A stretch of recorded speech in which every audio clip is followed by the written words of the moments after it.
সুইডেনে কোরআন পোড়ানোর ঘটনায় বিচারের মুখোমুখি থাকা ইরাকি শরণার্থী সালওয়ান মমিকা গুলিতে নিহত হয়েছেন। আদালতের রায় ঘোষণার ঠিক কয়েক ঘণ্টা আগে গত বুধবার ২৯ জানুয়ারি রাতে স্টকহোমের নিকটবর্তী সারাত্তালিয়া শহরে তাকে গুলি করা হয়। এই ঘটনায় ৫ জনকে গ্রেপ্তার করেছে সুইডিশ পুলিশ। ৩৮ বছর বয়সী মমিকাকে একটি বাড়ির ভেতর যখন গুলি করে হত্যা করা হয় তখন তিনি টিকটকে লাইভে ছিলেন। সুইডিশ সিকিউরিটি সার্ভিস জানিয়েছে তারা পরিস্থিতির উপর নিবিড় পর্যবেক্ষণ রাখছে।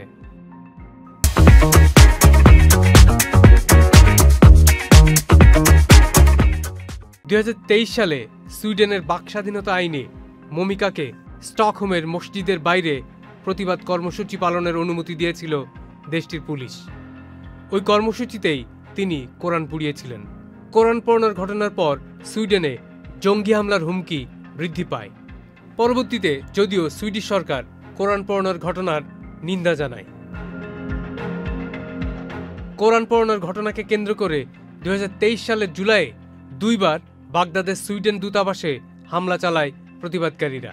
দ্বিতীয়বার হামলা করার সময় সেখানে অগ্নিসংযোগও করেছিল বিক্ষোভকারীরা।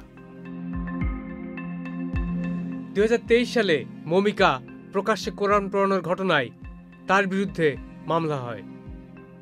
বৃহস্পতিবার স্টকহোম আদালতে তার বিরুদ্ধে রায় ঘোষণা করার কথা ছিল।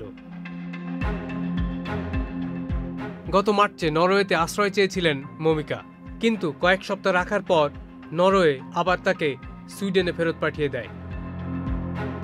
সাদিজামান দীপু, চ্যানেল আই।